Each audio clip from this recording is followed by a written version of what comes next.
Viewers, हम तैयारी कर रहे हैं 9वीं की हिंदी विषय की वार्षिक परीक्षा की और इसकी तैयारी के सारे वीडियो चैनल पर उपलब्ध है। यहाँ डिस्क्रिप्शन में भी लिंक दे रखी है 9वीं हिंदी की तैयारी की, जिससे कि आप इसकी संपूर्ण तैयारी कर सकते हो और 100% अंक ला सकते हो।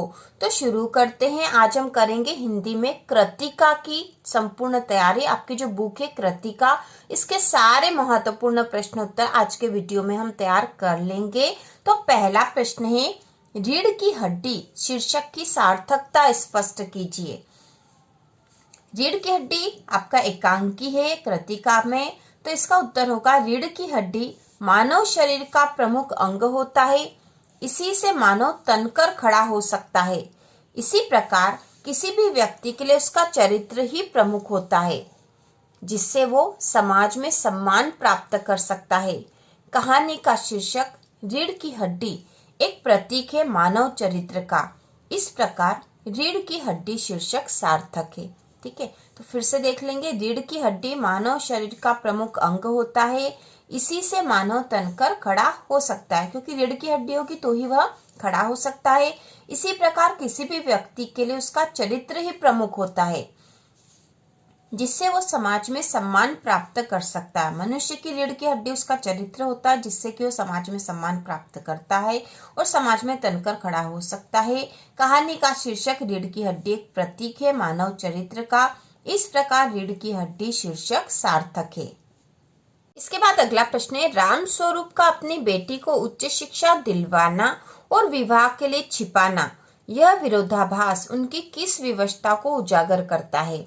तो इसका उत्तर है, यह विरोधाभास उनकी बेटी का पिता होना और उसकी अच्छे घर में शादी करने के लिए लड़के वालों की शर्तें मानने की विवशता है। क्योंकि राम स्वरूप जो है अपनी बेटी की उच्च शिक्षा की बात जो लड़के वाले उनसे छुपाते हैं, क्योंकि वो उसका विवाह करना चाहते हैं।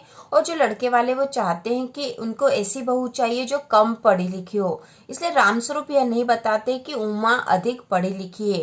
तो यही प्रश्न पूछा है कि विवाह के लिए वह छुपा क्यों रहे हैं, जबकि उन्होंने अपनी बेटी को उच्च शिक्षा दिलवाई है। तो यह कौन सा विरोधाभास है या कौन सी विवशता को उजागर कर रहा है? तो यह विरोधाभास उनकी बेटी का पिता होना, क्योंकि वो बेटी के पिता हैं, और उसकी अच्छे घर में शादी करने के लिए लड़के वालों की शर्तें मानने की विवशता है। रामस्वरूप ने अपनी बेटी उमा के लिए उच्च शिक्षित लड़का खोजा था, लेकिन लड़का और उसके पिता कम पढ़ी हुई लड़की चाहते थे। इसलिए रामस्वरूप ने अपनी बेटी की उच्च शिक्षा को छुपाया था। इसके बाद अगला प्रश्न है, एकांकी के आधार पर रामस्वरूप और गोपाल प्रसाद की चारित्रिक विशेषताएं बताइए। तो हम यहाँ रामस्वरूप की चारित्रिक विशेषताएं देखेंगे। इसका उत्तर है, रामस्वरूप की चारित्रिक विशेषताएं।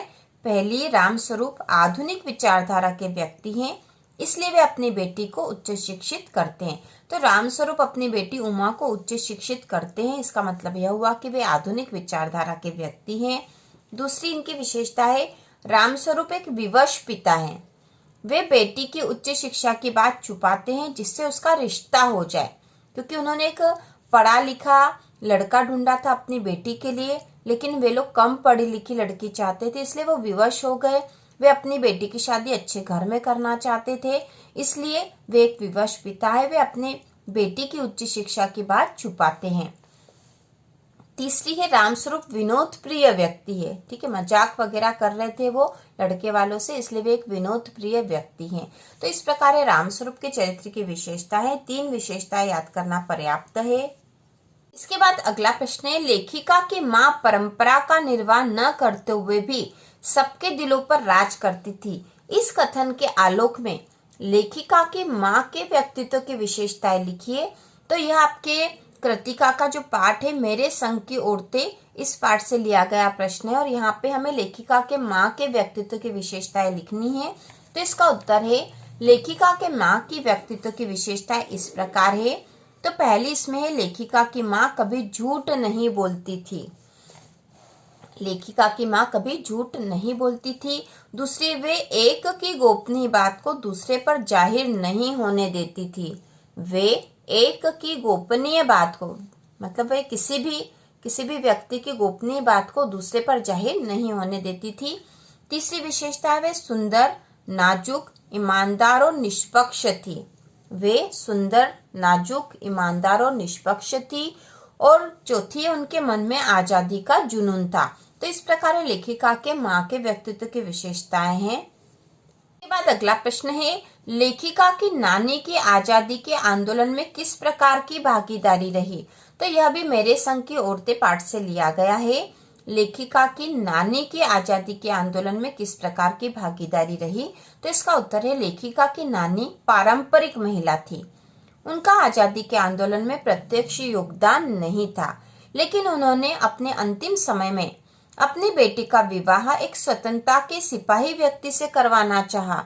इससे पता चलता है कि वे आजादी के आंदोलन के प्रति जागरूक थी। इस प्रकार आजादी के आंदोलन में उनकी अप्रत्यक्ष भागीदारी थी।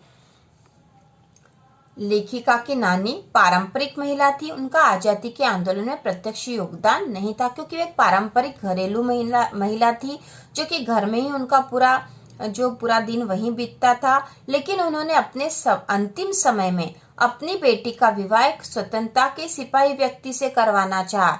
लेकिन जब लेखिका की नानी का अंतिम समय आ गया, तो उन्होंने अपनी इकलौती बेटी का विवाह ऐसे व्यक्ति से करवाने की इच्छा जाहिर करी जो स्वतंत्रता का सिपाही हो, मतलब स्वतंत्रता आंदोलन में भाग ले रहा हो।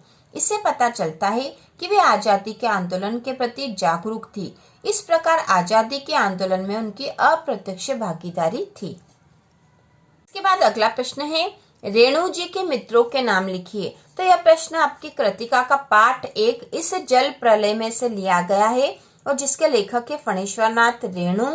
रेणु जी के मित्रों के नाम लिखिए पूछा है यहाँ पर। तो इसका उत्तर होगा, रेणु जी के मित्रों के नाम है जितेंद्र जी, विनीता जी, बाबू भैया और इंदिरा जी। ठीक है, रेणु जी के मित्रों के नाम है जितेंद्र जी, विनीता जी, बाबू भैया और इंदिरा जी। इसके बाद अगला प्रश्न है, बाढ़ पीड़ित क्षेत्र में कौन कौन सी बीमारियों के फैलने की आशंका रहती है? बाढ़ पीड़ित क्षेत्र में कौन कौन सी बीमारियों के फैलने की आशंका रहती है? तो इसका उत्तर है, बाढ़ पीड़ित क्षेत्र में हैजा, मलेरिया, आंत्रशोथ, पकाही घाव जो होता है पानी में पैर की उंगलियां सड़ जाती, इसे पकाही घाव कहते हैं, आदि बीमारियां फैलने की आशंका रहती है। बाढ़ पीड़ित क्षेत्र में हैजा, मलेरिया, आंत्रशोथ, पकाही घाव आदि बीमारियां फैलने की आशंका रहती है। इसके बाद अगला प्रश्न है, मृत्यु का तरल दूत किसे कहा गया है और क्यों? मृत्यु का तरल दूत किसे कहा गया है और क्यों? तो इसका उत्तर है, मृत्यु का तरल दूत बाढ़ के पानी को कहा गया है। मृत्यु का तरल दूत बाढ़ के पानी को कहा गया है, क्योंकि हर वर्ष बाढ़ से कई प्राणियों की मृत्यु हो जाती है। मृत्यु का तरल दूत बाढ़ के पानी को कहा गया है, क्योंकि हर वर्ष बाढ़ से कई प्राणियों की मृत्यु हो जाती है। इसके बाद अगला प्रश्न है, बाढ़ की खबर सुनकर लोग किस तरह की तैयारी करने लगे? बाढ़ की खबर सुनकर लोग किस तरह की तैयारी करने लगे?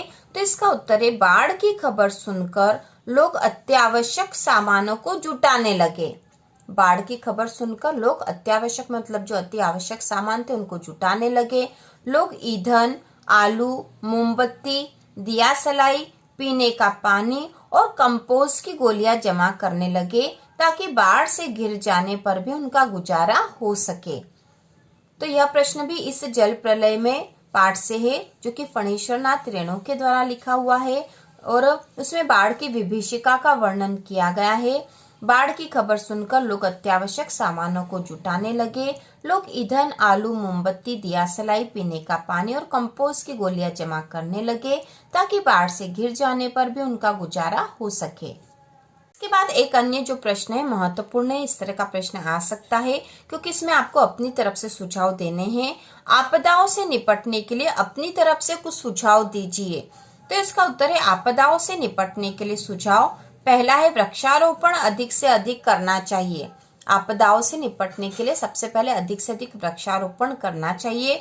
दूसरा है, बाढ़ग्रस्त क्षेत्रों में पानी निकासी के लिए विशेष उपाय करना चाहिए। बाढ़ग्रस्त क्षेत्रों में पानी निकासी, ताकि जहां जहां बाढ़ का पानी आ गया तो वापस निकल जाए आसानी से, उसकी व्यवस्था या उपाय करना चाहिए। तीसरा है, आपदा के समय लोगों को अपनी सुरक्षा के लिए उपाय बताने चाहिए ताकि लोग पहले से ही जागरूक रहे कि यदि कोई आपदा आ जाती तो उन्हें अपनी सुरक्षा के लिए क्या क्या करना चाहिए। इस प्रकार से हमने कृतिका के सारे महत्वपूर्ण प्रश्न कर लिए हैं। इसके बाद व्याकरण के महत्वपूर्ण प्रश्न करने वाले हैं। तो इसी प्रकार के और वीडियो देखने के लिए चैनल को सब्सक्राइब कीजिए।